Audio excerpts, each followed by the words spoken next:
Have you ever noticed how the louder a man tries to appear confident, the less convincing he becomes? The more he insists he's in control, the more fragile his control feels. And the quieter, steadier men, the ones who speak less yet command presence, never seem to be performing at all. This is not coincidence. It's the difference between ego and authority. One inflates, the other integrates. One demands recognition, the other doesn't need it. Carl Jung understood this distinction deeply.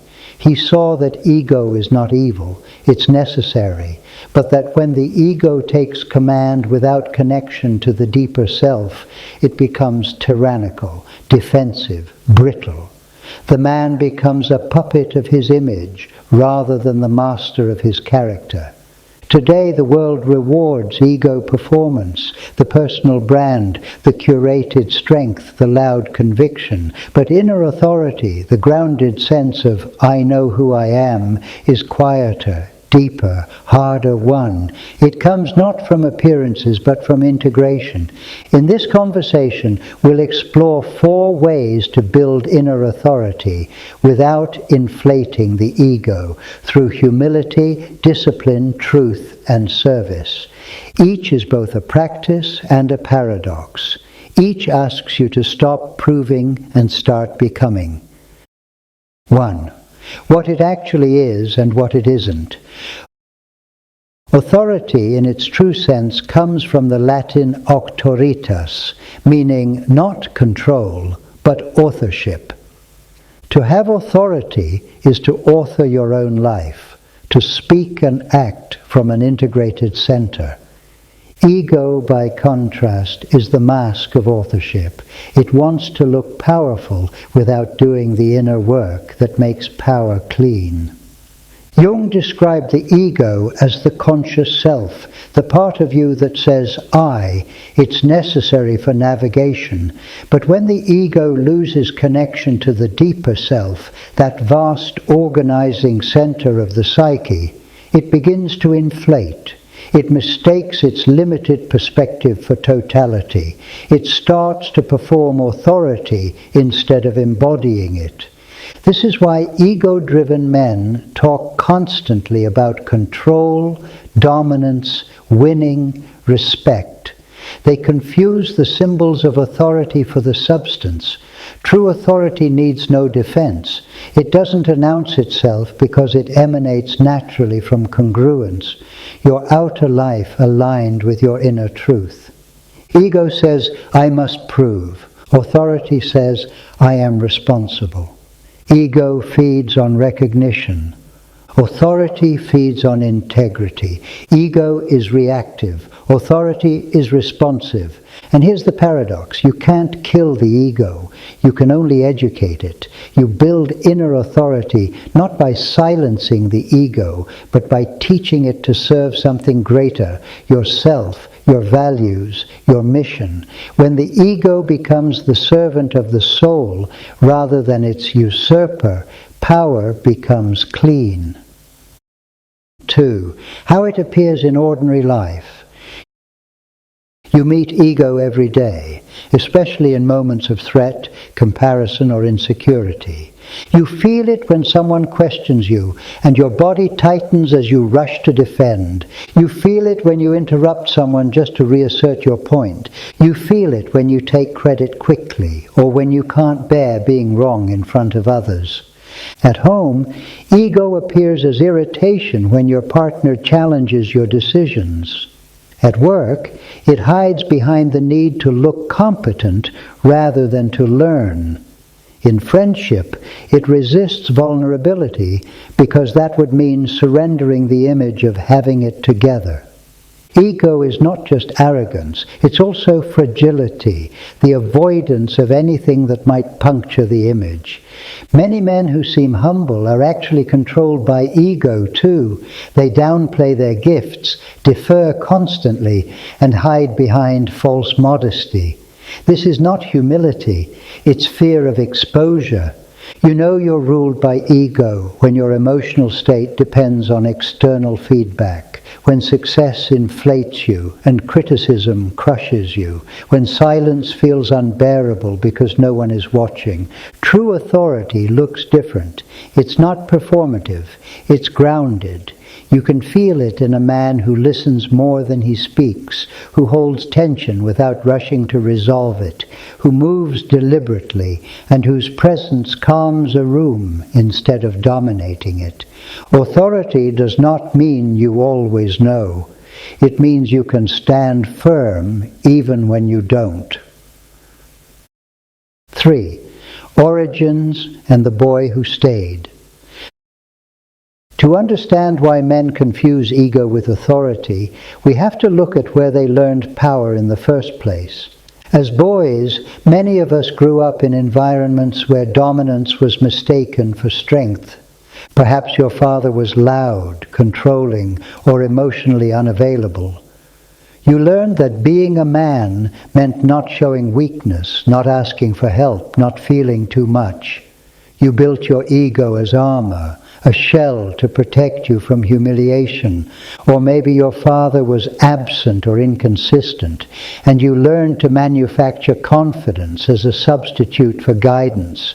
You became self-sufficient too early, performing competence instead of receiving mentorship. You built an ego of survival, capable, impressive, but brittle. In both cases, the boy never learned inner authority, the kind that arises from alignment, not imitation. Jung often spoke of the father complex, the internalized image of authority that shapes a man's relationship to power.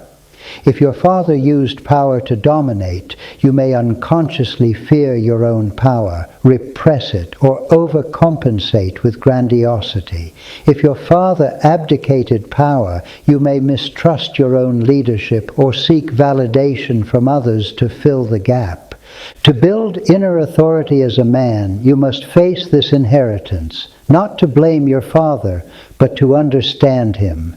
Because only when you see how you learn to perform power can you begin to embody it cleanly.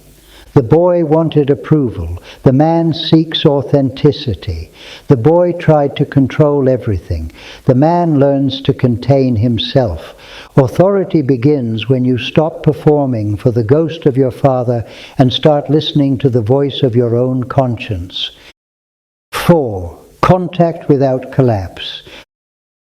The moment you begin to build inner authority, you'll meet resistance from within. Ego will panic because it thrives on noise, control, and validation. Inner authority asks for quiet, surrender, and patience. You'll feel it when someone dismisses you and you resist the urge to argue. You'll feel it when you say, "I don't know," and the silence that follows burns like fire.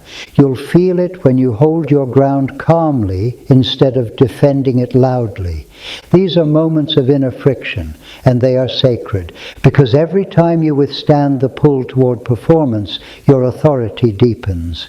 Contacting your own authority means confronting your shadow, the parts of you that crave domination, recognition, or invincibility. Jung called this process shadow integration, acknowledging the parts you've disowned and teaching them to serve your wholeness rather than sabotage it. Authority doesn't require that you suppress the desire to be powerful. It asks that you refine it. The man who fears his power becomes passive. The man who worships it becomes dangerous. The man who integrates it becomes trustworthy. 5. Containment before expression. Authority without containment is tyranny. Containment means holding power with discipline, using it to serve, not to inflate. The man of ego reacts quickly, speaks loudly, and demands obedience. His confidence is brittle. It collapses under challenge. The man of authority pauses before he speaks. He owns his presence but doesn't weaponize it. Containment doesn't mean softness. It means precision. It's the ability to express strength cleanly without spillover. A man with containment can be fierce without cruelty, decisive submissive without arrogance, confident without showmanship. In Jungian terms, containment is the vessel of individuation, the ability to hold tension between opposites until a higher synthesis emerges. When you cultivate it, you stop oscillating between weakness and overcompensation. You become centered. And in that center, others can trust you, because your power is no longer about you. It's about what you protect, what you build, what you bless. 6. Consequences of avoidance versus integration. Men who avoid building inner authority often spend their lives outsourcing it. They chase approval from mentors, partners, or systems that will authorize them to feel adequate. They follow leaders they secretly envy. They collapse under criticism because their sense of worth depends on outer mirrors. Ego-driven men, on the other hand, claim authority prematurely. They lead before they've earned it, dominate before they've listened, and project confidence they cannot sustain. Eventually, life humbles them, through failure, betrayal, or loneliness. Integration is the middle path. You face the need for validation, but you don't let it drive you. You learn to extract wisdom from failure without collapsing into shame. You begin to lead not to prove yourself, but because something within you insists on responsibility. When you integrate power, it stops being personal. It becomes functional. It serves the collective. That's the essence of Jung's idea of the mature masculine archetype, the king who uses his authority not to possess, but to bless. Avoidance keeps you dependent. Inflation makes you dangerous. Integration makes you useful. 7. Archetypal framing: king, warrior, magician, lover. Each masculine archetype holds a form of authority, and each can either serve the ego or express inner truth. The king governs. He sets boundaries, protects order, and blesses those he leads. When ruled by ego, he becomes the tyrant, obsessed with control.